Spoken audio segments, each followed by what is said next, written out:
Hello, everyone. I'm excited today for multiple reasons. Tomorrow, I'm going to hop in a plot of a Beck's dealer north of Butler. We're going to assess some corn products in a little different area than our home base.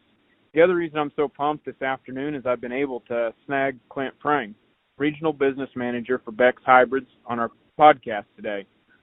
I'm looking forward to Mr. Prange sharing his 15-plus years of agricultural business experience with us. Mr. Prange was Assistant Vice President of FCS Financial from 2005 to 2008.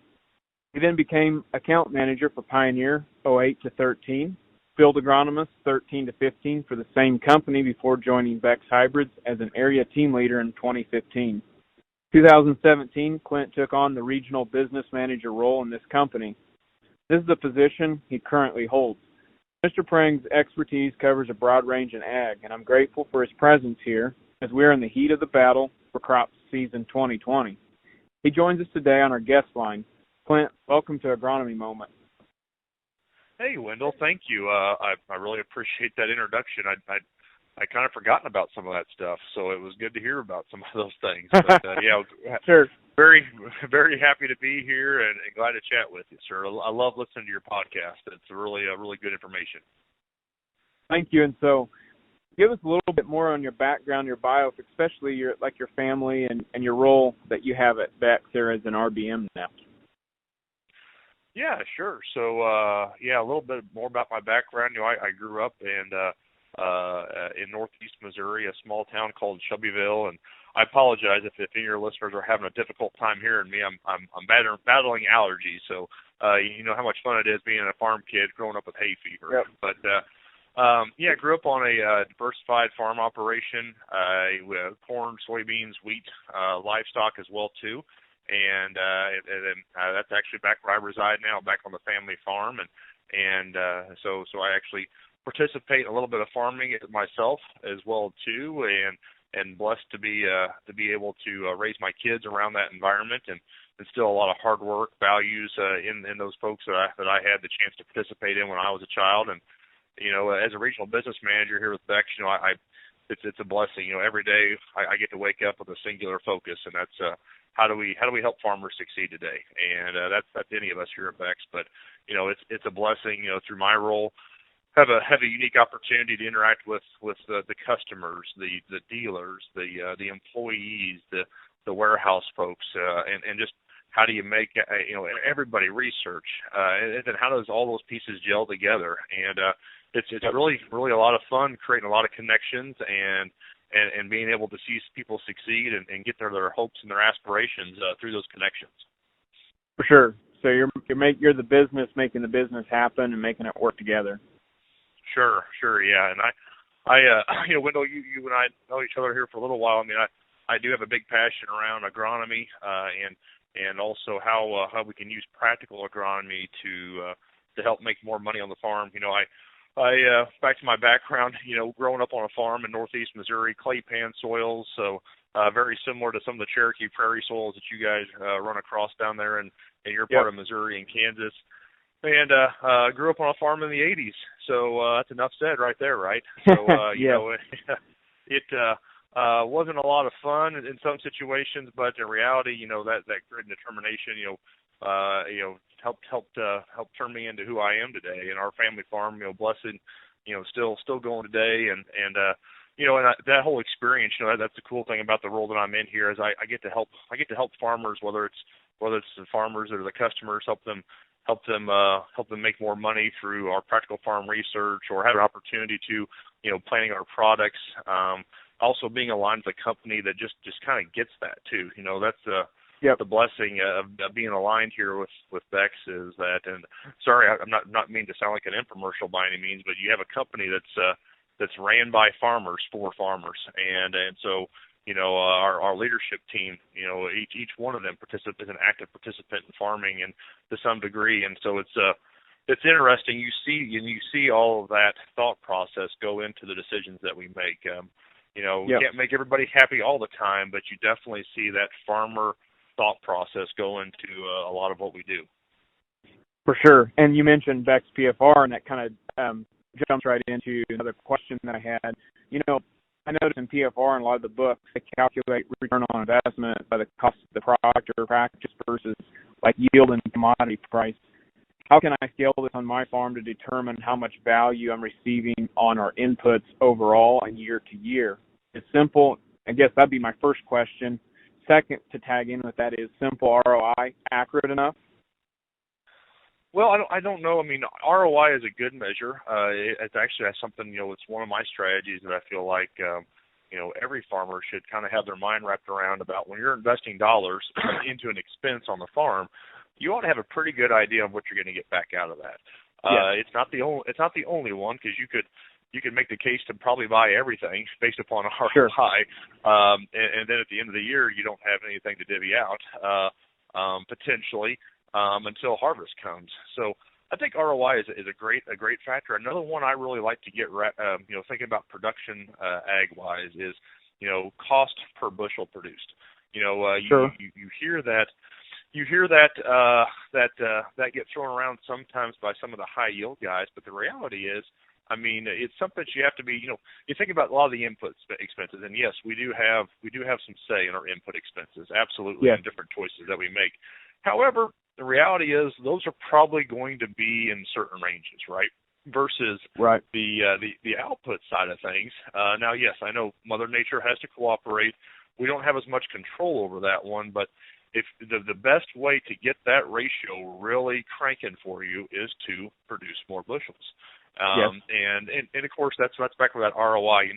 If your cost per bushel ratio is where you want to see it, you've got to also be using your ROI to determine where do you want to place your dollars to make that ratio work out.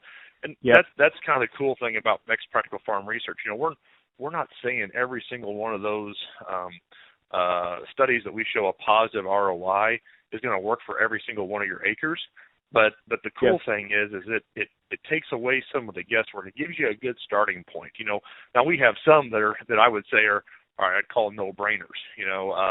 You look at the data and it's going to tell you on closing wheels pretty much multiple years. We're talking, I think almost a decade or more probably, actually, as long as we've been doing the closing wheel study.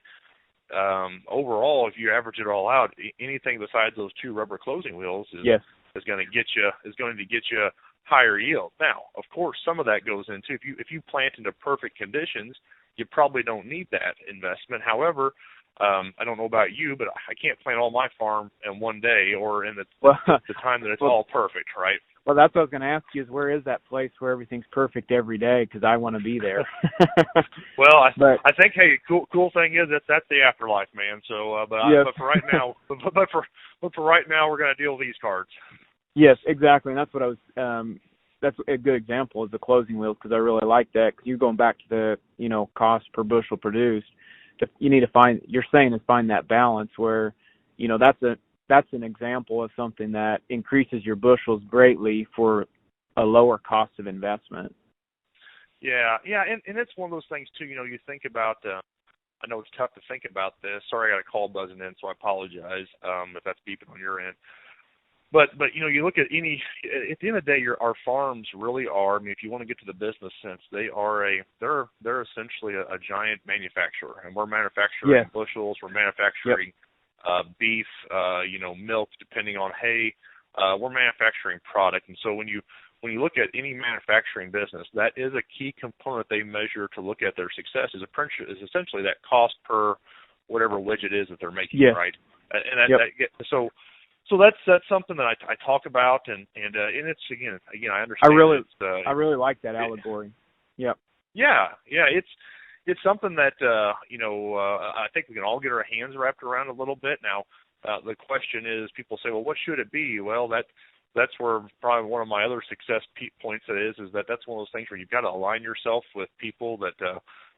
Whether it's bankers, whether it's extension people, whether it's your seed provider, people that are kind of have maybe a little their minds wrapped around some of that, what that should be for the area. Other farmers too. I'm a big fan of the best teachers out there are really people that are already doing it in a lot of situations, and those that are are vulnerable enough to share kind of Yes. some of the things that they've seen that's worked and some of the things that they haven't seen work. Now, I get it's a competitive world out there, but boy, having that good core group of probably people that are pretty much cross mentoring one another can always help you dive into that. Of course, though, there are definitely some ratios that are out there that you can find on the internet or other places that kind of publish some of those things, but you have to take those with a grain of salt because everybody's situation is different, right? I mean, that's kind of the cool thing about ag is that I made that warehouse discussion or manufacturing discussion there, but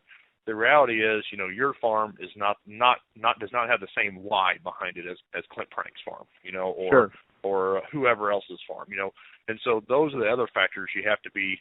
I love numbers, but numbers can get you in trouble too if you don't use them the right way. Sure. Yep. One other question I have down this line is, using your past experience, especially at FCS and even now, is what areas are you seeing that a farmer can reduce his expenses and yet sustainably? And you were talking about cost per bushel produced, but is there areas right. that one can look at a little closer and say, well, these are areas that we can cut? Sure. That's a good one. I mean, I think it does take an annual review of what you're doing now. We talked earlier. I'm going to jump back a little bit. We talked earlier about other measures that you could look at to kind of see the success piece. And so I think it's good, kind of depending on the size of your operation, if not on an annual basis, a biannual basis, if not even a little bit more, to look and see, okay, how is my earned net worth changing? Are the decisions I'm making on my farm, and net worth, of course, that would be, hey, you got all your assets over here on the left side of the balance sheet. You have your liabilities on the right hand of the balance sheet. And I'm really quick. It's pretty much the amount of stuff of your stuff that you really own. So your ownership equity, and that sounds like a simple practice, but that I'm a big believer. If you do those little things right all the time, you don't have to ever worry about the big things getting in the way.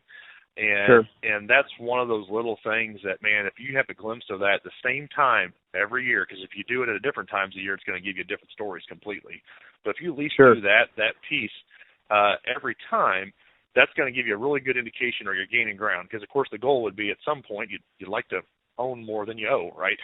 That would be a goal.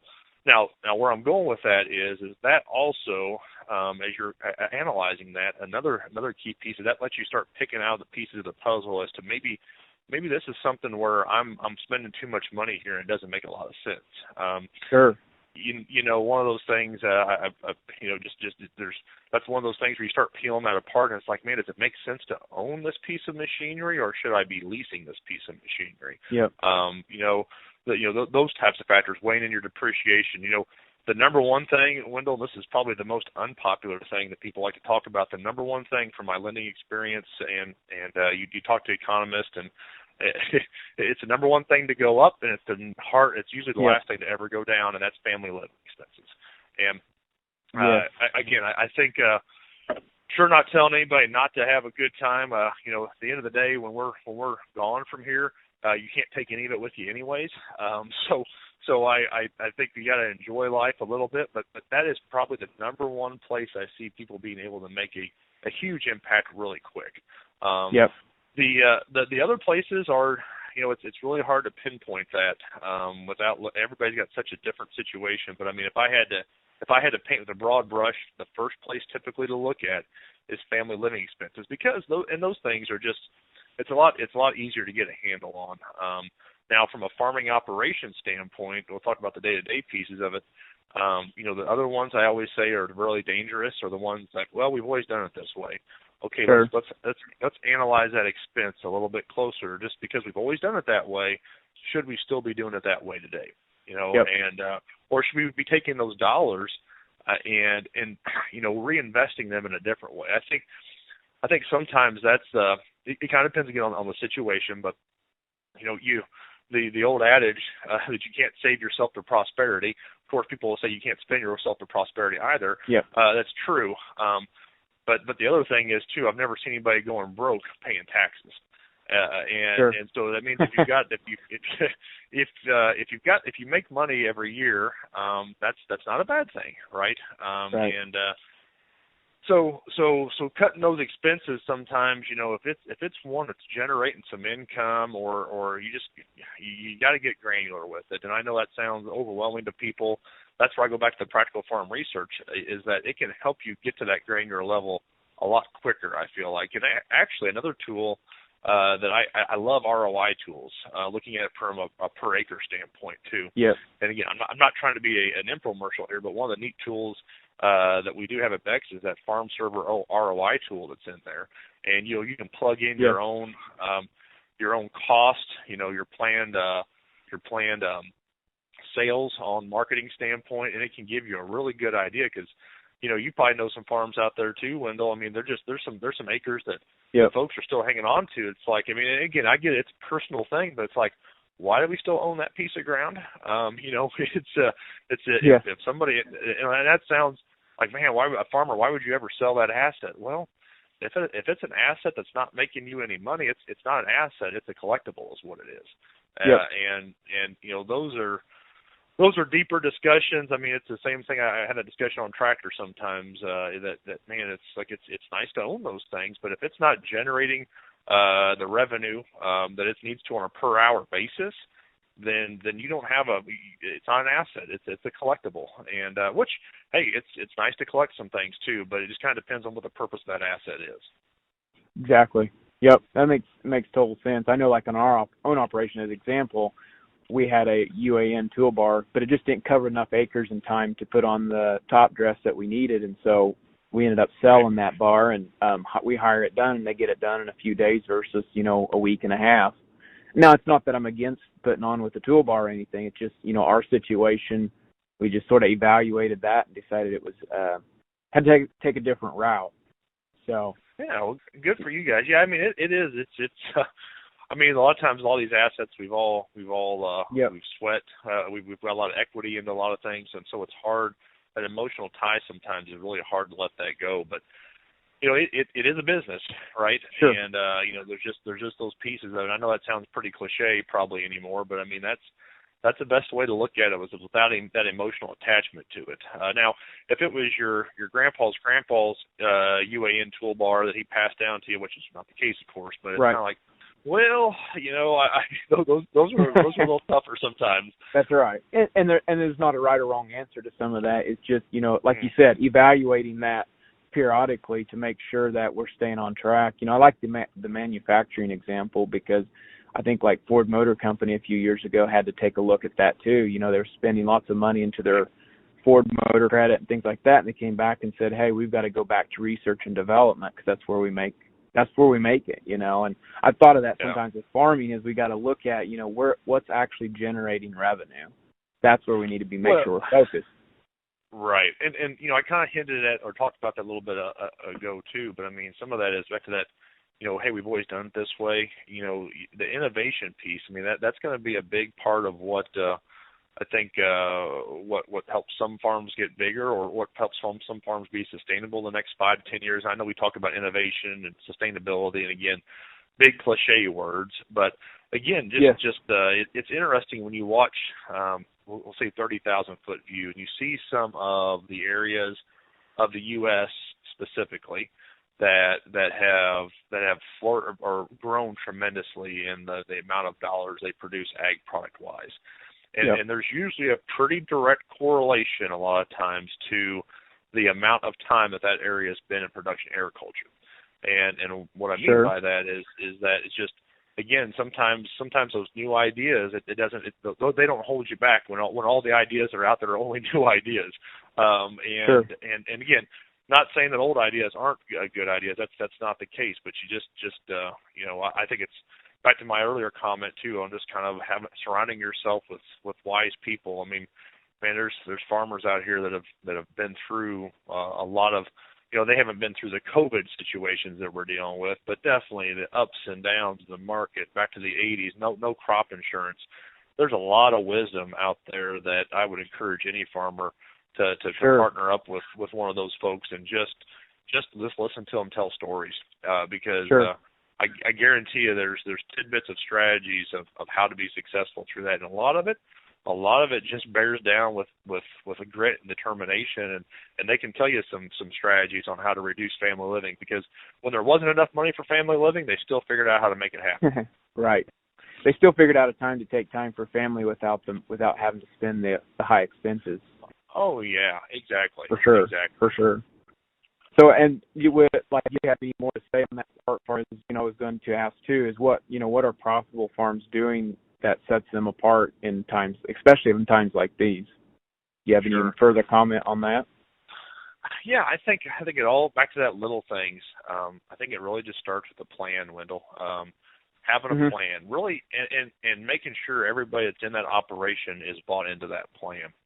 And it doesn't have to be this elaborate 20-page, book or novel on what we're going to do with every situation here. But it's really, I think a lot of times it's just being very honest with one another. Why are we doing this? Okay, let's establish our why. Clint Prange's personal why. I wake up every morning and what I love to do is make a positive influence in people's lives. That's what I do now, or love to do. Now that doesn't mean I said a positive influence in people's lives. I didn't say everyone's lives, because unfortunately, it just doesn't work out. You can't make everybody happy. But that piece of my why then also spills into my farm's why, to my business why, my family why, and I've shared those things with everybody just so we all know. And maybe that sounds too pie in the sky for some folks, but a family farm why could be, well, hey, we want to do this for at least so that at least 2 generations from now has the opportunity to do this as well too. Well, then you're making a plan, and you're making it a commitment to do the things necessary to get to that point.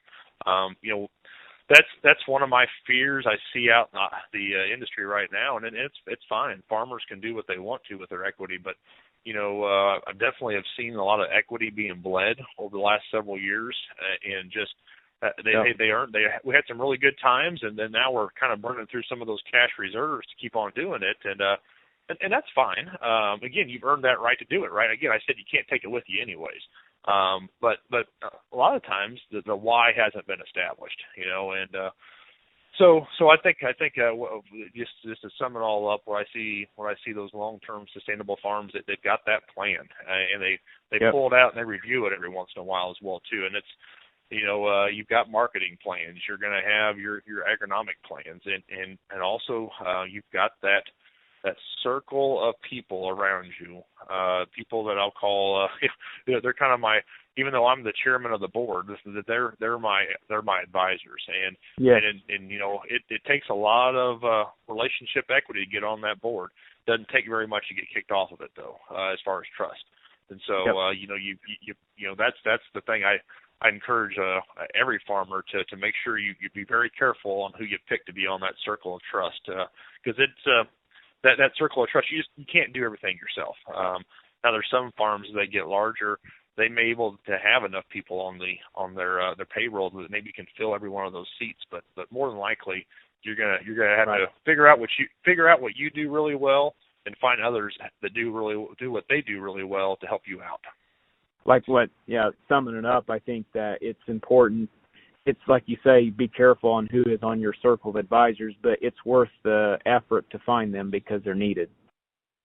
Yeah, I mean, yes, and yeah, you said it a lot fewer words than what I did. Great job. But yeah, that's not necessarily. I get real passionate about this, but it is. It's kind of like, so my role here with Beck, I mean, a majority of my time that I spend is in recruiting, right?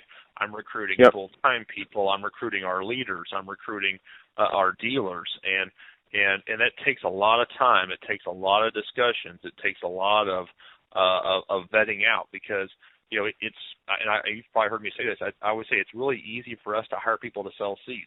It's really difficult for us to find people to do it the way we want it done. And I hope everybody says that the same thing about the business that they're in. Hey, it's easy to find somebody to drive a truck, but it's hard for me to find somebody to drive it the way I want to drive it, or spray my field the way I want it sprayed, or they can lend me money the way I want to have that discussion. I've always said it's really easy to find people who loan you money. It takes a real Yep. partner to tell you, no, I don't want to loan you money, and here's why. I don't think it's a good investment. That's the kind of lender you want to find. Yes. Yep. And they're there. I believe they're out there. So looking at, and another thought I'd had here is, farming is risky, as we've been talking, and we face this perpetual war against weather, markets, equipment failures. Do you have any thoughts or ideas to add into our conversation on ways to take some risk off the table, specifically in areas like marketing or your crop production, financial investment? Well, I mean, I don't want to sound like a broken record, but a big part of that for me on the risk side of it, Wendell, is finding those strategic partners that I can lean on. And when I say strategic, okay, it doesn't mean from a marketing standpoint. This is not a knock on any marketing company, but by any means. But you have to remember how they get paid. Typically, they're going to get paid off of the transactions that are made. But if you have one that's also really paid off of your profitability, and then again, they personally care, about your operation. That's that authentic relationship. Whether, I don't care if it's marketing, if it's lending, if it's crop insurance. Those are the kind of people you got to find to help take some of that risk out of things. You're never going to take the risk out on weather. I mean, you can trade some weather futures, you can do some things like that. For the most part, like we all have the ability. We can purchase crop insurance. That lets me know what the bottom is, right? Sure. But it's so back to having those trusted advisors that have an authentic relationship with you, that they know what they're talking about. Competency is it's really easy for people to say how much they know, but you got to make sure that do your research and make sure they actually do know what they know, and really make sure you find somebody that you partner with that wants to be a lifelong learner too. Because if you find somebody that claims to already have it all figured out, I'm probably not going to work out too well in the long run, more than likely. Or in some situations, that individual, I mean, they may be extremely highly intelligent, very proficient at what they do, but they don't have a passion to change. Well, guess what? Our world changes on an hourly, minute basis, on a second basis. And so you got to have that passion to want to innovate, adapt, and overcome whenever those challenges show up. Yep. Good stuff. Earlier I mentioned Beck's practical farm research, and I wanted to jump back to that just a little bit. What are some personal experiences you've seen in research that Beck's has put out and ways to reduce risk and increase profitability on your own farm or farm of other farmers you've helped? Sure. Well, I mentioned the closing wheels earlier. We actually put on the Yetter poly twisters this year on our planters, and whether it was the year or what, I mean, we didn't have to. This is probably. My dad and I were talking about this. This is probably our best ever first planting stands of corn we've ever had. Haven't had in a long time. So I'm going to echo that. We did the same thing this year and experienced the exact same thing.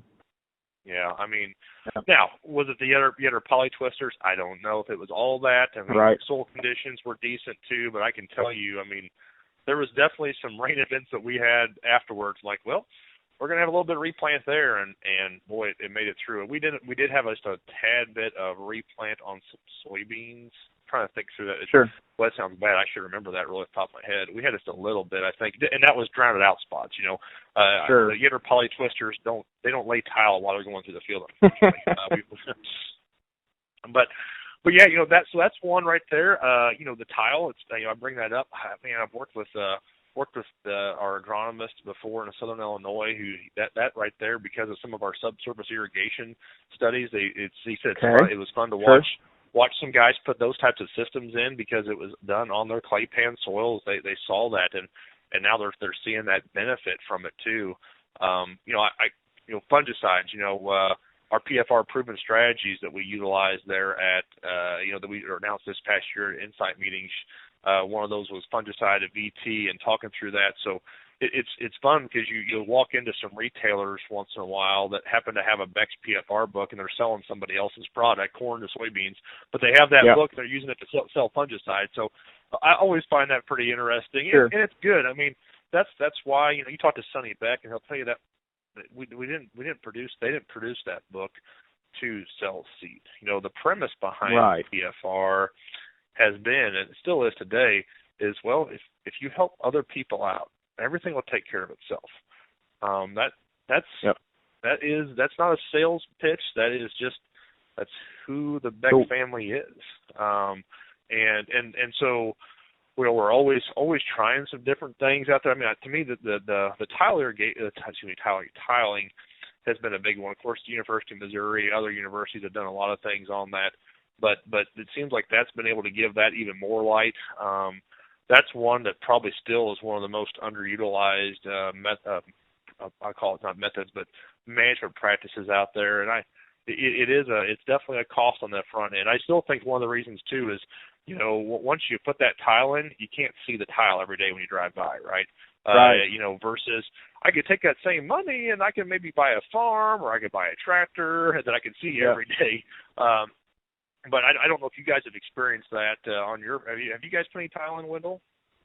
Well, not really. Not like what you're talking. Not where you're putting in like pattern tile and stuff. I mean, we're doing tile drains and stuff for terraces and things like that. Yeah. How about you guys? Have you all done some things on the PFR side besides the poly twisters you put on your planter this year? Yeah. One thing we've been doing is the Versamax, like at V5 corn and stuff. We've been really happy with what that's been doing. We can seem like, I don't know. I don't know if it's at the end of the year we can see that I just went out and just counted the ROI, but I will say is that it's been really great to have that understanding that this is a really good time to put it on. And the response that we've seen some of the corn out there, especially last year with the wet weather and its response to it, was really encouraging. And the other thing that I thought is always exciting about the practical farm research from our angle is you go to like a field show or something, you come back with ideas that trigger other ideas, and it's like you finally like, hey, if we go down this rabbit trail back where this came from, it was a simple thought that kind of went down to this. And so we've had quite a bit of that on our operation and different things that have just been exciting to see different ideas come to life that way. Oh yeah, well, absolutely. That's been the fun. That is the fun part because you'll get, like you mentioned, somebody at a field show or somebody will come into one of our private PFR tours where, you come in and look and you get to talking to the PFR leads or the field agronomist and somebody will ask, well, have you tried that? Well, no, but I can next year though. And so it's back to that community of farmers. I think it's fun to learn from people that have done things for a while because I guarantee you we can't test everything that somebody's experienced out there, but when those ideas come up and we can tack something else onto that. I mean, it really is fun to watch. Yep, for sure. What is the dates on the PFR? We had to let the Effingham, Illinois one go, right, because of the COVID-19. Right. But there's several others here that we can still attend. Those dates are offhand or? Yeah. So unfortunately, you're right. Our El Paso show as well as our Effingham, Illinois show to still stay within the state regulations of what they're doing. We had to cancel those for this year, but we are ramping up some of our private PFR tours, and I'd encourage any of your listeners, if they have a desire to come over to those sites, we're still hosting people at that. We just have to keep them within the regulation size that may be there. So if there's a day there somebody wants to come out to there, great. Also, we have the Beck's Iowa show, which field show will be August 11th. So that'll be a Tuesday. So that is still going on. The state of Iowa still has their doors open. And then also we will also have Becknology Days right now, which is August 27th, 28th, and 29th. So back to the Illinois shows that we did have to officially ixnay the Illinois show and the Kentucky shows because of their stringencies. And the Minnesota show right now, I believe, is still on, but we're still evaluating that one a little bit too as things change. Okay. Well, shoot, since you and I have been on this call, there's probably been some other stuff that's changed. Who knows right now? Days are changing pretty quick right now. Sure, exactly. That's good to know. I'm thinking there's probably going to be a group of us going to the one in Colfax. Hopefully, sounds a little bit like that. So maybe we might even run into you there. Are you going to be there? Yeah. I believe I will be there this year. I think so. We're also I'm working with our sales leaders in Illinois, trying to tomorrow morning to figure out a contingency plan since we don't have the shows in August. Unless, like I said, unless they unless something would overlap that day, my plan is to go up there to Iowa. But yeah, Sure. yeah, that's the thing. We still have, we wanted to have the shows just again to stay with state regulations. We had to do certain things to be consistent and everywhere else, but we still are committed to getting the information to the farmers. So folks want to something I've seen this year is that, man, farmers they're chomping at the bit to get out. They haven't had kids' ball games to run to, or they haven't had right. different things going on, and so we definitely, if there's interest in coming up to Iowa, going to Becknology Days, or even just coming on a private tour, we can definitely coordinate that for them. That sounds really good. Really good. We'll be in touch. So sure, sounds great. Anything else before we wrap up today? I don't think so, Wendell. I really, like I said, I really do appreciate you doing these podcasts. I really enjoy listening to different ones. I always learn something on these. I drive about 60,000 miles a year, so you can only listen to the radio so long. You only listen to the radio for so long, and so I love listening to different podcasts on different topics because it's not really safe to read a book while you're driving. So podcasts. No, don't try that. No, podcasts really help fill that void for me. I do like to, Good. You do like to read once in a while and pick up some new things. And so thanks for doing that. I really appreciate it, and appreciate all you do as a dealer for us as well too. Thank you, Clint. We'll wrap up here, and that concludes our podcast today, episode 11. We want to give a special thanks to our guest, Clint Prange, for his appearance on this show and contributing to this broadcast. You can find additional documents of what we talked about in the show notes or reaching out to me, Wendell Cohen. We hope you enjoyed it. Please subscribe and give us a 5-star review. This really does help us. Find us on our website or on your favorite podcast listening app. My favorites are Apple Podcasts and Podbean. Sounds like Podbean just turned around. It should be noted that all copyright content in this podcast has been acquired through special permissions and licensing from the proper artists. We just ask that you share the links to this podcast on all the broadcasting platforms that are found. Feel free to reach out anytime with questions, feedback, or concerns you might have. This is a production of Top Ag Media. Wendell Cohen is the producer. I'm your show host. Cheers to all of you. Until next time.